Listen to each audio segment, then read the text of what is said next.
Today on episode 47 of the podcast, we'll be reviewing two of the most anticipated films of the year in Gladiator 2 and Wicked.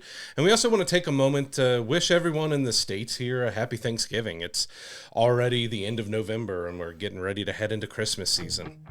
But let's dive right in and see if these two films are worth the wait. I'm Brad, he's Josh, and this is We'll Bring the Popcorn.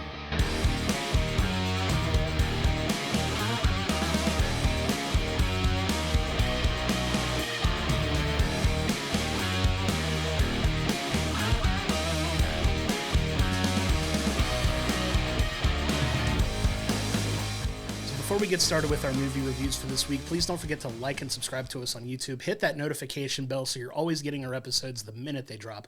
And also, please don't forget to give us a 5-star review anywhere you listen to us in the audio realm. It really helps elevate the profile of the show, and we can't thank you enough for your continued support. Also, stick around after our review of Wicked for another giveaway announcement featuring some of the things you might notice on our table. Stick around for that as well. So we won't be doing our normal news this week because it was kind of slow and lighter, so we're going to head right into our first film review of the week, and that's Gladiator 2. This picks up 16 years after the first Gladiator film, and there's going to be some light spoilers in here because you kind of have to get the information of what's going on because our main character doesn't always go by his known name, which is Lucius. He is the little kid from Gladiator 1, and we get to see a little bit more about his journey, and that's what this movie is mainly about. We're seeing how his life is 16 years later.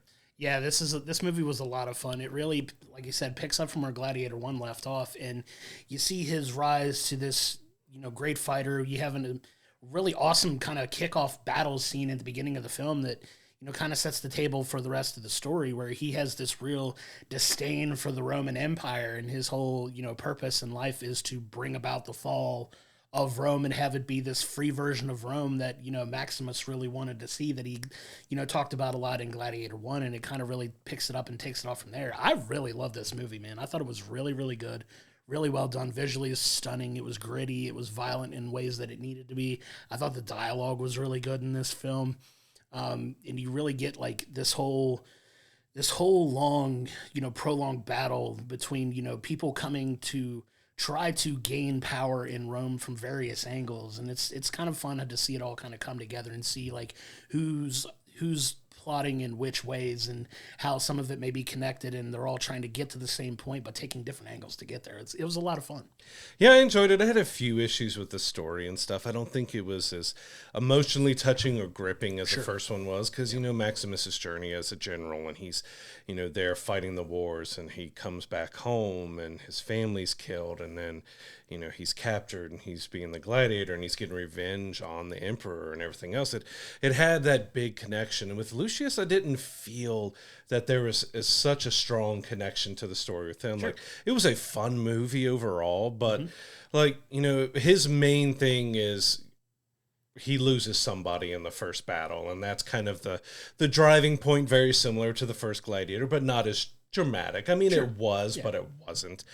But he, kind of has it out for Pedro Pascal's character, which is Marcus, and I just didn't feel a great connection between, he didn't really have a strong connection to any antagonist in this movie until the very end when we get that twist and everything else. But between the new two emperors and with Pedro Pascal's character and stuff, I didn't feel that he had a solid connect. I enjoyed the story, enjoyed the movie overall, but it could have been so much better if it was a little tighter with him having a better motivation than what he did. Because we do learn that after the first Gladiator movie, after everything happened, that he's kind of sent away for safety. He's the last remaining heir to the empire. So she's trying to keep him safe, but he feels a little mad at his mom and everything that sent him away, and he's coming after the Roman Empire and everything else. But past that, it doesn't get too much deeper when it comes to having a solid person for him to be going against, because everything with Pedro, you're actually feeling Pedro's not a bad guy through most of it. So it's kind of hard to have someone that you look at with disdain because they're actually painting the guy he hates in a better way. Yeah, I agree with that. I think, when you're being held up and compared to what is arguably Yeah. one of the best movies of all time, really. Like the original Gladiator is absolutely fantastic. It had lofty goals to live up to it, but I think it did a fine enough job in its own right of telling its own continuation of that story in a way that, like you said, yeah, the main antagonist like is supposed to be Pedro Pascal, but it kind of winds up really being Denzel Washington's character in this movie where, he kind of, for lack of a better term, buys the services of, Paul Mescal's character in this and is having him fight his way and help him, get to the power that he kind of winds up craving for himself, really. And he's having his own avenues of trying to get there, and he's got his own nefarious plan. And he winds up being much more of the antagonist in this, but he's not really drawing the ire of, Lucius as much, but because it happens really late. Yeah, you don't really start seeing everything until like the very end of the movie. And they do a lot of good exposition in the meantime to kind of get us there. But yeah, it kind of took its time to get there. But all the battles are great. The things they put the gladiators through to have them fight, all of those fights feel very practical. Although some of them are a little more on the absurd side, especially the one with the water and the sharks and the water battle that they have to take part in the same stadium is a little absurd there, but I really feel like the action was strong in this film. The dialogue was really good in this film as well.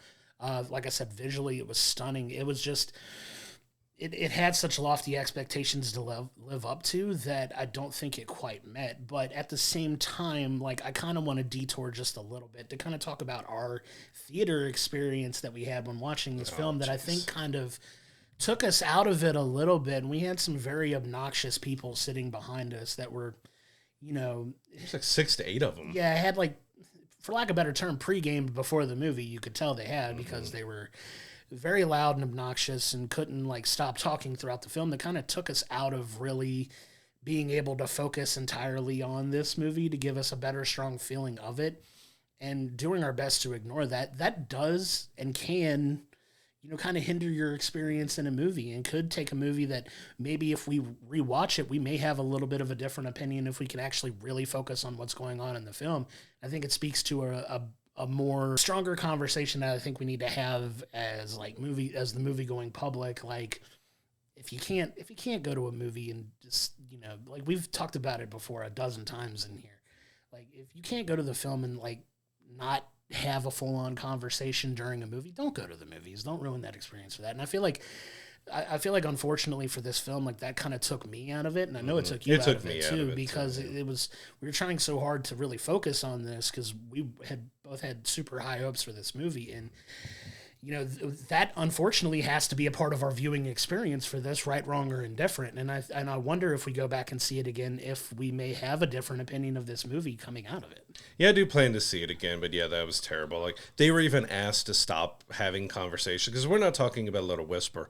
We're talking about 3 hours straight of extremely loud, full volume talking. But like I said, they were asked, they said no, that they weren't going to do it. Yeah. The theater didn't really do anything about it either. They had to know that they were being that, but yeah, it did affect me because it's hard to enjoy when you hear people saying asinine stuff behind you that has nothing to do with the movie, and they're just rambling and talking because they are drunk and just having the night out, but they don't own the theater. You need to be quiet. Like, you can have little bits here and there is fine, or if you're reacting to the film and it's giving you emotional reaction or something, but this is full-blown conversations that has nothing to do with the movie, and you say no to the 100 other people who are in the theater with you trying to enjoy the movie, like, you're selfish. And that's just a terrible way to be. Like, we need to get some better etiquette with stuff. Off your phones, no talking, just watch a film. You're there for the theater experience.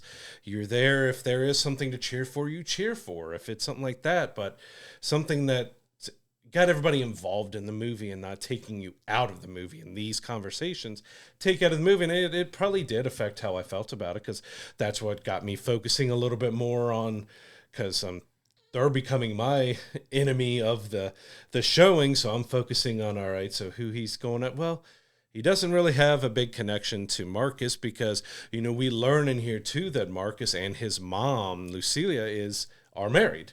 So to take a guy that he really loathes and is married to his mom, but we didn't really dive too deep into that either. Like, it didn't really get that deep on the relationship, or he talked to his mom and had some feelings about it, but that was kind of, there was that one scene where they talked about it.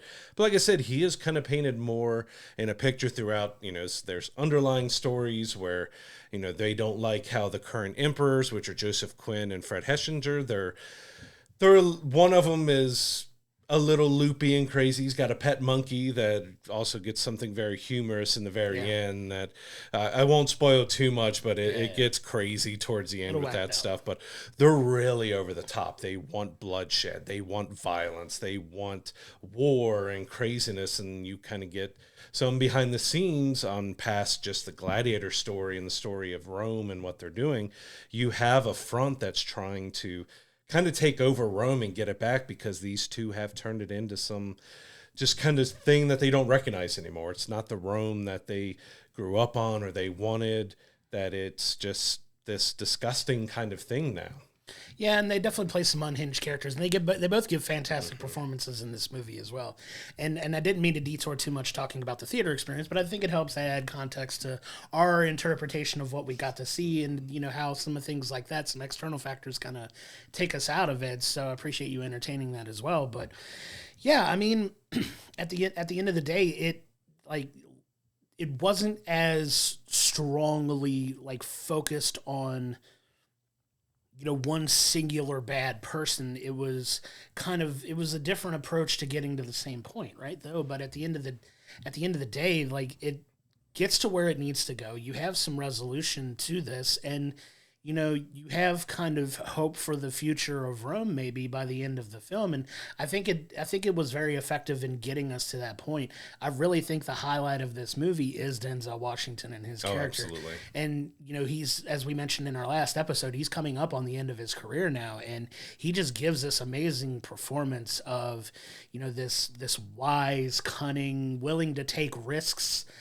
type of person to get into that power seat. And you see him make some very really creative choices to see an avenue, see a crack in the system, and kind of exploit that for his own benefit. And he does a very good job of getting there with his actions and his motivations and things like that. He was a very strongly written character in this movie that I really think shined above everyone else. Yeah, he was really fantastic. I think he had the most depth and layers to him, because there is some mystery surrounding him and kind of what he does. Because what we say, a lot of his stuff, you see some slow building of some of it, but you don't see the majority of what his character is about until the last 30 minutes or so of the film. He had a lot of depth to him. I actually think he was a little bit better than Paul was in this. I don't think Paul was bad at all. When you're talking about the gravitas of what Russell Crowe did with Gladiator 1, and you see a general who is leading these gladiators to fight and stuff, you believe it, you can see it, you can feel it, you can feel the emotions with them. I didn't feel the emotions as much. Why are they fully following him? He does a couple things that gets them to follow, but it's just almost instant they do. And he doesn't really give off those full vibes of, oh, this is a guy that all these gladiators are going to fight and die for. You don't get that impact. It was kind of missing the emotional impact to me. Sure. For a lot of it, just because there wasn't a whole lot of it told a good story, but not much of it was really connected to each other in an emotional way. Even the stuff with his mom and his stepdad and all that, it didn't have an emotional feel. You didn't really you were supposed to care what happens to him, but in the end you're at least I was, and it might have been my annoyed mood as well. It was I didn't really care what happened to most of these characters, other than some returning ones that we see some different things happen with them. But it's the newer characters, they weren't bad, but just I was looking for that deeper connection. Yeah, and I get that. And I think they leaned into the heavy, you find out he is the son and he has a lot of his father's traits, and they kind of lean on that to give that the credence for why these people follow him as strongly as they do, I think. And then come to find out that, it is revealed that he is who he is, and more people understand that, and then he becomes a bigger threat at that point. throughout the bulk of this movie, he's just known as, Denzel Washington's character's champion throughout this entire, through a good chunk of this movie, that like he's this strong fighter that, can rally the other gladiators behind him, but you don't really understand it's because he is who he is, and he has that gravitas that his dad has to a point. And he doesn't do it with the same flair Russell Crowe did, of course, but I think he did a fine enough job with what he was given to, kind of play the character in the way that it needed to be played and get to that point where you see that leadership and that natural leadership ability kind of really manifest itself by the end. Like he really kind of, it's more or less him accepting the reality of who he is and what his name means and what he means to the people of Rome and what he could potentially mean for the future of Rome. Yeah. Like that kind of thing. I think they do a fine enough job in the back half of the movie getting there. It's the front half, I think, that could have used a little bit more work to kind of dive into that a little deeper than it did. But I don't think it was the full crux of the story up until that point. Like it was, they were getting there, but I don't agree that the way they got there, at least in the first half of the movie, was as strong, but the back half of the movie is fantastic. I think once you get to like the back half of the film, it really kicks into a higher gear and is a lot of fun for the back half. Yeah, it does take a good bit to fully get into the deeper part of the story, and by that time, it's it's the end. So like you're not getting that long. Like I said, if you go back to our favorite film episode, Gladiator is one of my favorite films of all time. I would give it a 10. It's not perfect, but I absolutely love that movie. It's an incredible film, great acting. But even this one, like I said, the cinematography is great. Yeah. The sets and the costume designs are just really incredible with it. It was good acting all the way. I say Paul didn't give me what Russell did. He gave a good performance. Sure. It just didn't have that weight to it that you kind of wanted to. Like you kind of build up the drama that he's this long lost, heir to the Roman Empire and stuff, but it just didn't have that impact to me at the end. Sure. Like you see that at the very end, but maybe that's why we're getting a Gladiator 3 that, he is working on a script for it right now. So maybe we'll get to see a little bit more of that in the third. But, I thought it was a solid, fun film overall. It was very brutal with the violence. Like it got very, very violent with several scenes in there. And, yeah, it was. I didn't care. Like they gave good performances. I didn't really care for the Emperors because you had Joaquin Phoenix in the first one. Again, it's another comparison. Everything was between Russell and Joaquin, and you got that great drama and everything back and forth between them. These two were kind of just maybe a little too silly and over the top to really feel. They didn't really feel like, how in the world did they even become emperors? Like how they act and how they are and who they are. Like it's a great performance giving that to them, but it was like these characters are like, how are people following them?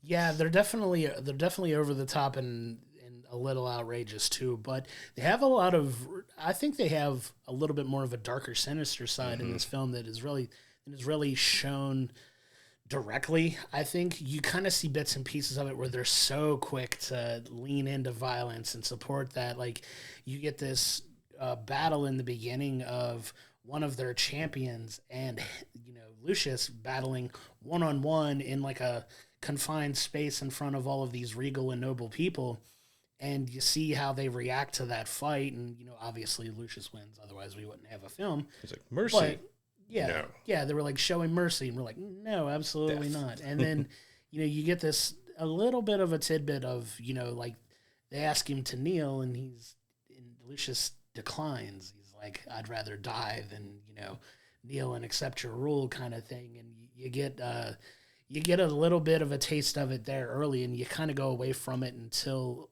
later on in the film. But it's. I wish they would have dove into that a little bit more than they did, but I think this movie was more about so many different players coming for that throne in different ways, because you have Marcus with his agenda, then you have, Denzel's character with his agenda, and then you have, the Emperor's there, then you've got Lucius who's trying to use Denzel to get what he wants as well. It's kind of a little bit of all over the place, but connected in a way that made sense, right? So you have all of these different people with plans and things like that don't all get to come to fruition, but one plan leads to another plan working, kind of thing. And it makes sense when you see it, but it's I think it was a unique way of getting there, and I think effectively they got there at the end. But like you said, it didn't have that same emotional impact, like you said, because it was so hyper focused on one direct conflict that really was the focal point of the drama for the entire film. Whereas this one was coming from multiple angles and didn't have the opportunity to hold that weight as much. Yeah, because the war and battle that kind of brought him into being a gladiator was the first. It was a great scene, Sure. but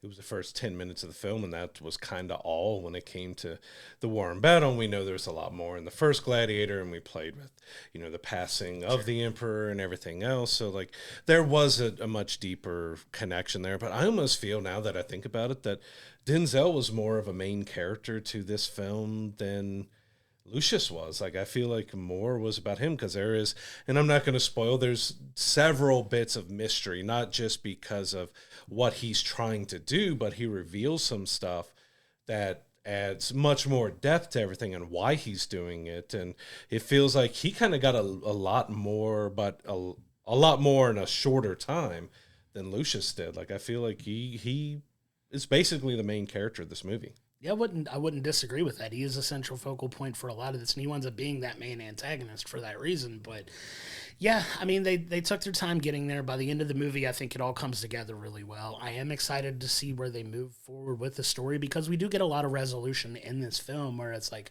okay, certain things are out of the way, and now you can see kind of a clear path forward, but what does it look like? What does that look like with a potential new direction for Rome? Like, what is that? Obviously, we know the fall of the Roman Empire comes at a certain point, in the course of history. But how are they going to tell us with this films? I'm a little curious to see where they go for the third one, where the conflict from it's going to come from, and kind of what happens moving forward. Because they're going to have to come up with, for lack of a better term, sorry to spoil some of it, but a new bad guy at this point. Because things work out the way that they do. I'm trying not to spoil the ending of the film, but if you see this movie, there's a very clear direction where they're going, but we don't know where the drama and the conflict is going to come from in the next film. It would make sense if the third one and potentially final one would be maybe about the fall of Rome, and maybe what happens, and they're thriving for a little bit, but the downfall starts happening and people aren't as trusting anymore, something like that. That would make for a much more emotional impact to the end, to see exactly just how the fall of Rome happened, the fall of the gladiators, the fall of the Colosseum and everything. Could be really interesting if they could work that out. But, the way I've talked about the emotional connection, I didn't dislike this movie at all. Like, I really enjoyed it. I had fun with it.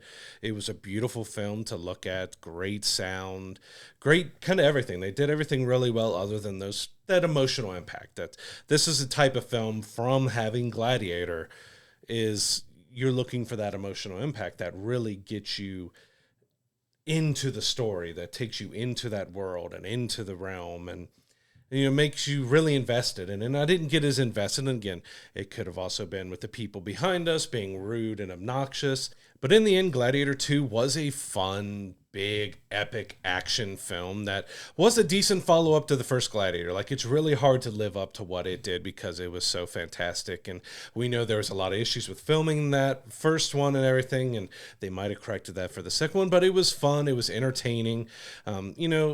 It just missed that emotional impact for me. I would probably give it an 8. It's still a high score, but when me putting Gladiator 1 as a 10, there is some deductions for some stuff I feel like it didn't do as well. Yeah, I agree. Like you said, it gets a lot of big points for the gravitas in the film. The cinematography is amazing, and visually it's spectacular. The acting, for the most part, is really well done. The dialogue is well done. Like you said, it's missing some of that emotional impact. I would also give it an 8. That was where I landed on it as well. And it gets a little bit of a demerit from the lack of emotional depth in it and being a little bit slower in the first half. If you had that same impact that the back half of the movie has in the front half of the movie, I could easily see myself bumping this up to a 9 or maybe 9.5 even. Like, it's still not a perfect movie, and it had a lot to live up to for Gladiator 1.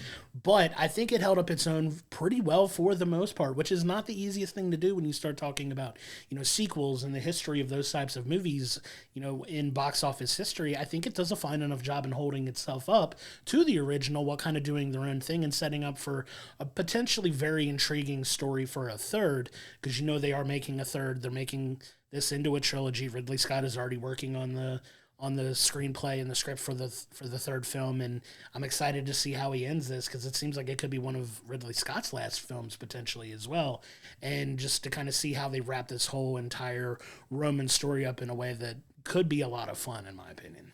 Yeah, because Gladiator 1, we didn't really feel like that was a film that would ever have a sequel. Like, what do you really do? And I think they did a decent enough job finding a story out of that and gave us some good entertainment out of it. But Gladiator 2 is in theaters now. Go check it out. It is well worth seeing in theaters for the sound, the visuals, everything looked great on the big screen. Absolutely. Can't wait to see that again when it comes out on streaming and everything like that. Looking forward to that. But now I want to pivot over to what for me is one of my 2 or 3 most anticipated films of the year, and that is Wicked. Wicked is, based off of the musical of the same name, a very popular kind of telling of a different Wizard of Oz story set in the Oz universe. This movie stars Ariana Grande as Galinda, Cynthia Erivo as Elphaba, who is the Wicked Witch of the West. And I gotta say, this absolutely, without a doubt, lived up to the hype I had for it going in and exceeded every single expectation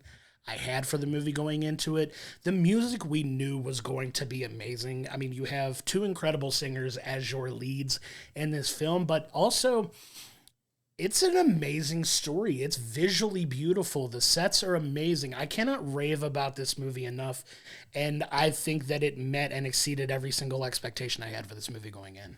Yeah, regardless of what you think of Ariana Grande's music and stuff, she can sing. I mean, she's short, she's small, but man, does she have a powerful voice. Like, if you haven't seen any of her SNL skits or any other stuff she does, she can imitate so many different artists. So she shows a different range because, a lot of these songs are much higher in the register with stuff, but she was absolutely fantastic. But yeah, it's kind of been iffy with musicals, a little bit of going from the stage to film because, well, the last one that was a disaster was Cats, but you had Chicago, which was an Oscar award-winning adaptation and stuff. But yeah, they did a fantastic job of bringing Wicked to life. Like, from the trailers, it looked good, but you weren't really sure if they were able to translate that really well into a film. And it's also, this is part 1. This is not the full story. There is a second story, but the first movie is as long as the actual musical is. But it didn't really feel like there was a lot of padding and stuff to it. It did allow itself room to breathe a little bit more, and it allowed some more of the emotional impact to hit. Like, you got the feelings of just how Elphaba and Galinda and Glinda, they play with that in the movie and everything, but you get to see those different sides. And I think Ariana did a great job of showing that, well, she's the good witch, but she's also the preppy, snobby girl, but she can be good, but she can also be very selfish. And they did a great job of kind of diving a little deeper into the kind of bad aspects of her. Like, it's kind of showing you which one is wicked, which is kind of the point, but it was really well done. Like, everybody was fantastic. And you got Jeff Goldblum as a Wizard of Oz. You actually get to hear him sing and stuff in it, which was pretty fantastic. But yeah, Cynthia was an amazing Elphaba. Like, she had, not only Ariana was fantastic, she was belting out these songs, especially the very end and the very last song of the movie. Like, that was powerful. Like, she just absolutely nailed that performance. Yeah, this is a really superstar making performance for her, in my opinion. She was already amazing and an incredible singer, an incredible talent, but I think this is just going to propel her to like another level of superstardom. Really, I really do. Like, Wicked for me is my favorite musical. Mm-hmm. It's my favorite musical of all time. And like I said, I had very high expectations for this going in. And what I love is they pay so much love to the musical while also kind of making it its own thing and expanding upon things. You get all of the songs from the musical. You get your favorite songs. And what I love about this is it kind of takes its time with it, but it's also pretty much just act 1 of the musical. Because if you go see the musical, it is 2 parts, and it does end kind of in a similar way act 1 ends for the musical itself. So it got to that point, and I'm like, going into this, I'm worried, like, if it's going to be 2 parts, how are they going to do it in a way that makes sense, with part 1 having a runtime of pretty much the entire length of the musical, like you said. But after seeing it, I'm so glad that they're breaking it up into 2 movies, because you get, up to the end here with Defying Gravity. We can spoil that here. Defying Gravity is the end of the movie. Like, they get to that point, and, the back half of the musical is more about the consequences of people's actions and kind of the fallout and how the Wicked Witch gets to the point where, she meets her end at the hands of Dorothy. So we get kind of we get the first half in this first film, but it's done in such a way that pays so much homage to the musical. The musical performances are amazing. If you know all the songs going in, the songs are just fantastic. They finally put the soundtrack out after the movie came out, which I think is brilliant on their part, just to get people to go to the theater and see it and then release the soundtrack to it. So you don't know how the songs are going to hold up, but you kind of know they're going to be in good hands with Cynthia and Ariana, like you said, and they just blew it out of the water, in my opinion, in this one. It's beautifully visually, and the sets are all practical, which I think is amazing for like this type of movie where like everything could have been CGI, but all of the sets in this movie are practical and they're so beautifully made, and it's just an incredible sight for not only your ears but your eyes. Yeah, because the only knock I could really give to it visually, I know there's a lot of talk online about that the colors are a little bit more muted, I think it looks a little washed. It looked gorgeous to me. Like, I didn't really see, and I'm one that can nitpick that stuff. As a designer, I will look at that kind of stuff. I didn't see any problem with the visuals, and it did kind of took us back to the Wizard of Oz. It mixed in a lot of that. There's still quite a bit of mystery of things that happen, but the only real knock I could give with the visuals was some of the CG that it used, like, because they have a lot of animals and talking animals and stuff, and they weren't always that smooth. But we also got the great Peter Dinklage being a goat, because he is the goat. So it was fantastic to hear him there. Got to hear him sing in it as well. Like, he was really good, even though he had a much smaller role. Sure. But he was great. Like, everybody played the roles really well. Like, just, there was no one who was out of place. And you got Jonathan Bailey as Fierro. He was fantastic. He had that charm, but he also had the depth and stuff to him that you could see between the two with Elphaba and Glinda, like how he was feeling. But he also got that slyness that he's a prince that kind of wants to do whatever he wants. Like, he played it really well. There was nobody was out of place. And I think this was, Ariana Grande is already a big star. She's done acting. She's sold so many albums stuff, but this was a fantastic performance by her that I think is going to catapult her into more roles, because she is kind of playing herself and playing the cat character that she did with Sam and Cat and everything, because it's a little bit of the ditzy, because but that's how it's kind of written in the musical and stuff too. I would love always the hair flip that she was so over the top with, the hair flips, and all of the her room and all the bubblegum pink everywhere when they're doing Popular and doing the makeover.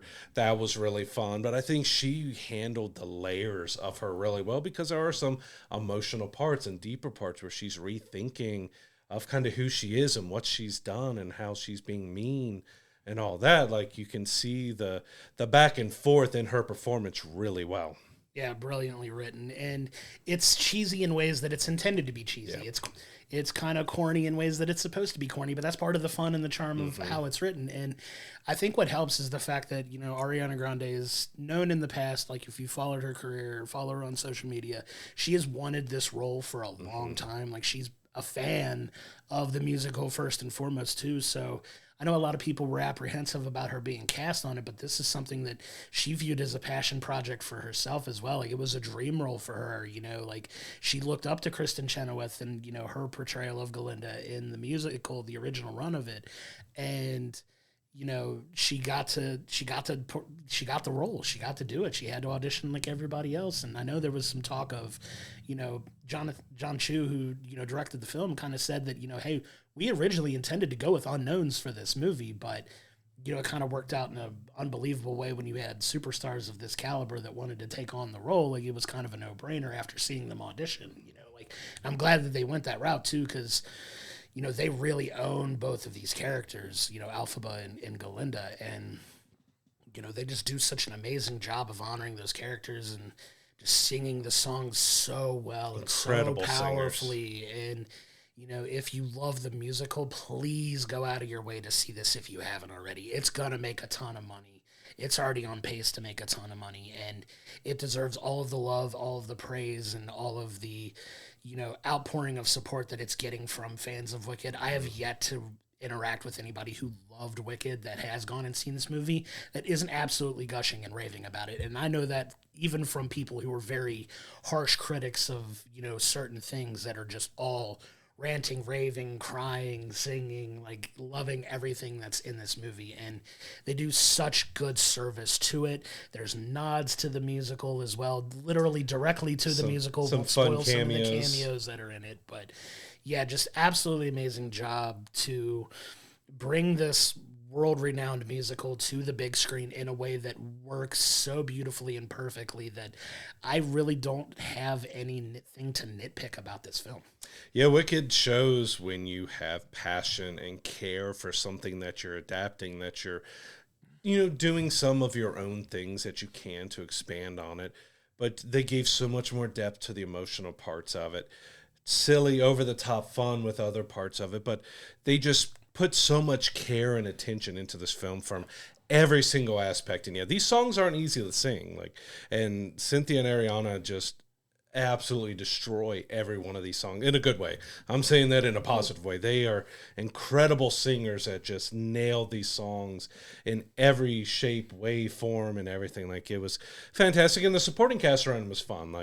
You have Michelle Yeoh's in there, and she's really fun. And her, I won't spoil too much about her part, but, she's got fun. If you know the character, if you know the musical, you kind of know what's happening and stuff. But it's just for those who maybe going into Wicked a little more blind. Maybe they're just fans of Wizard of Oz, and they don't know, the musical as much. And we'll see if this brings a big new revival to the musical as well, and brings another Broadway tour for that everywhere, and makes that humongous again, because everyone wants to see the musical again after watching this film. And I don't blame them, because it was just so good. It was done with care, heart, and passion.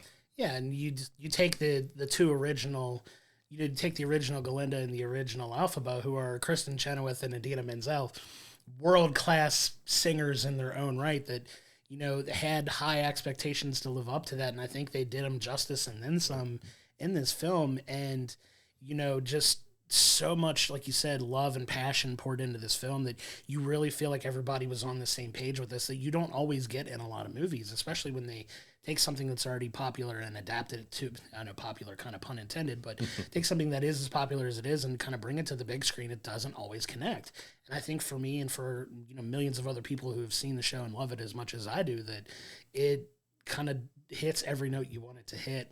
It doesn't take unnecessary liberties with certain things and expands upon them. They expand in a way that makes sense. And I'm so glad. It's very rare that you see me clamoring for more than one movie on something.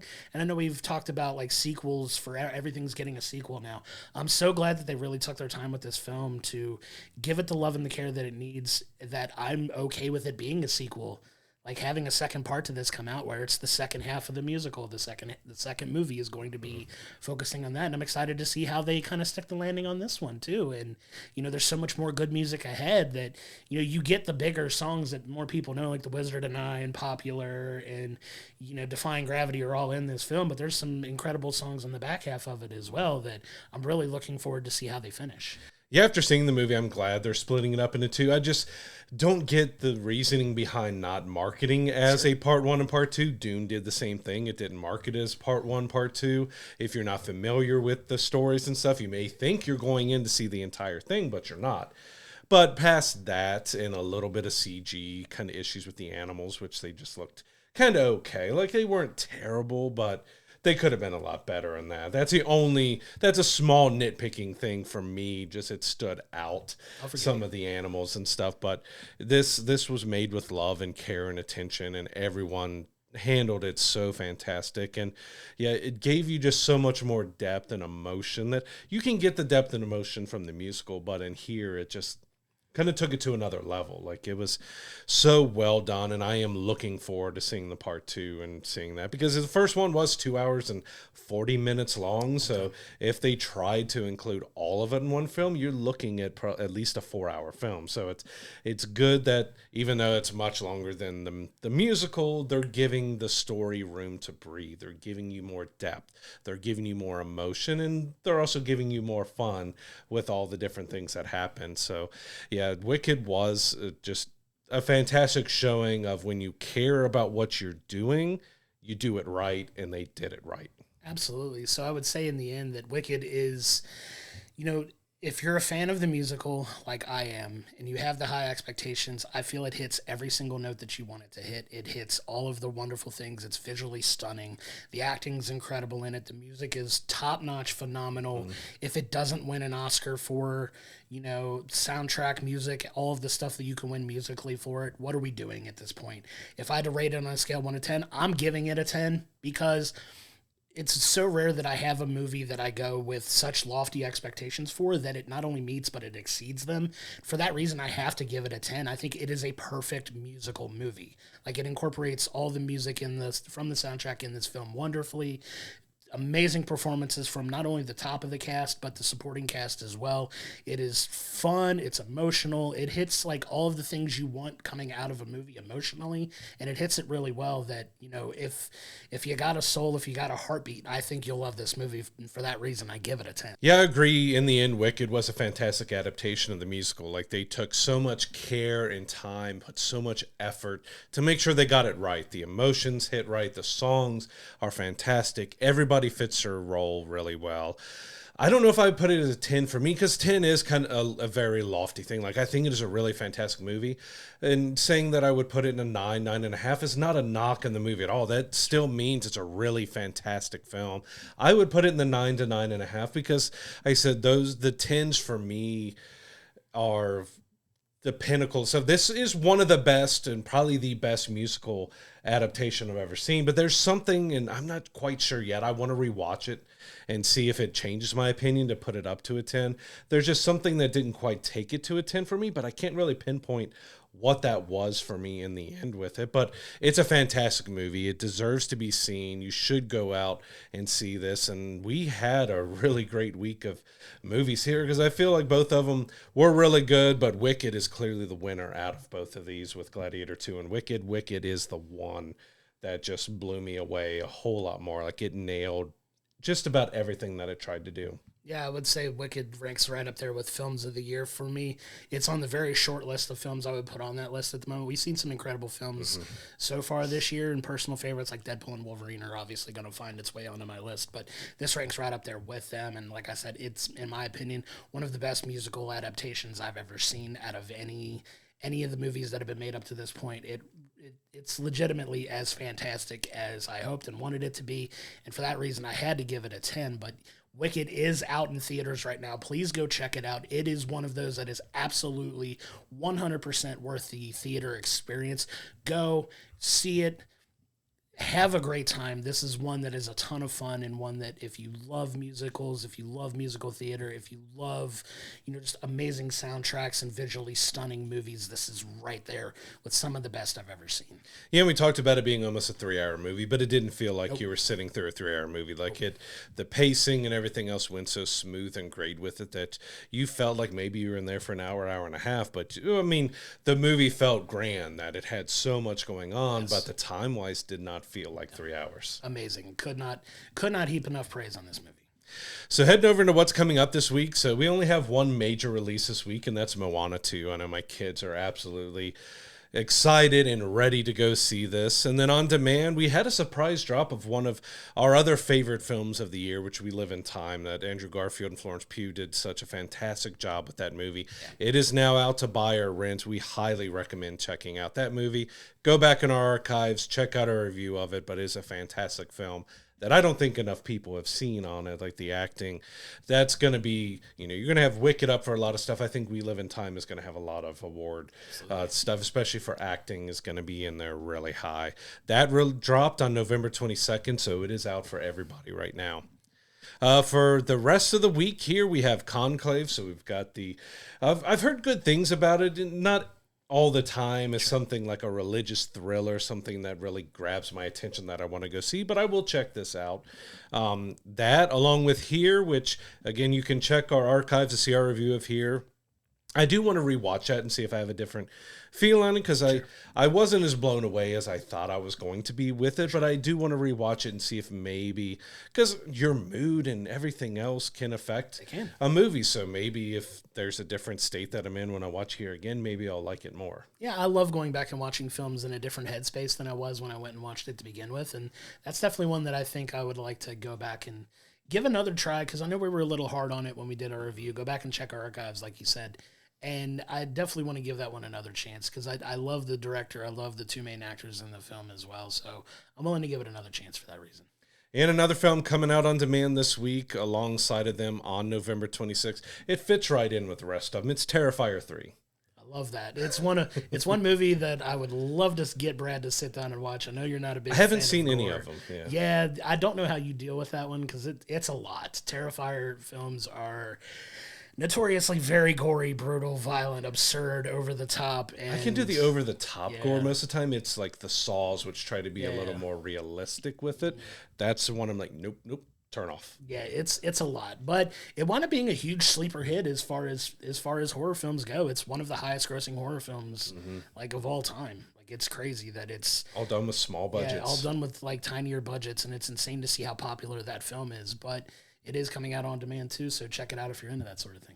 Yeah, on the streaming side, I hope this is fun. We just got the trailers, I would say, a couple weeks ago, and it's already going to be available on streaming on November 25th, but it's Dear Santa on Paramount Plus. This is where a little kid has trouble writing a letter to Santa, and instead he addresses it to Satan. So Jack Black shows up as Satan and is going to grant him 3 wishes like a genie, but at the end he's going to take his soul. So it sounds on paper that this could be a lot of fun. Jack Black playing an overtop Satan. It's going to work really well with that, but I just hope the jokes work and everything is fun, because it looks like it could be a really enjoyable film. Yeah, the trailer alone makes it worth at least a run through one time. I hope it's fun. I hope it's an enjoyable movie, but you got Jack Black in it, it's going to at least get a view for me for sure. Moving on, we wanted to talk about our last giveaway for the year. So our friends over at Skyline Chili gave us 2 $50 gift cards to give away to our listeners and our watchers. So on the next episode, we're going to be talking about our Christmas favorites. We're going to be reviewing Moana 2. Tune into that episode to find out how you can win these. So we're going to kick it off with that episode. We might even throw in some stuff from Gladiator 2 and Wicked. Might have some other stuff that we throw in there for fun, but we want to thank Skyline Chili for sending these gift cards out to us to give away to you all. So if you have a Skyline in your area, stay tuned for our next episode to find out how you can win these. Yeah, thanks a lot to Skyline for giving us the opportunity to give these away as well, and looking forward to that giveaway for all of our listeners who potentially have one of these near you, and a little something extra for the holidays for sure. But that's going to do it for this week's episode. Once again, we cannot thank you enough for your continued support. On next week's episode, we will be reviewing Moana 2. It's one of the most anticipated movies of the year as well. A lot of these towards the end of the year. I'm excited for that. We're really ending the year on a high, so excited to watch that and check it out. But we're also going to be talking about our favorite holiday films of all time, and we might even settle the greatest debate, in my opinion, in holiday movie history. Is Die Hard a holiday movie? Yeah, what do you think? Do you think it is? Well, tune into our next episode to find out, but yes. Yes, it is. Until next week, I'm Josh, he's Brad, and we'll see you next time.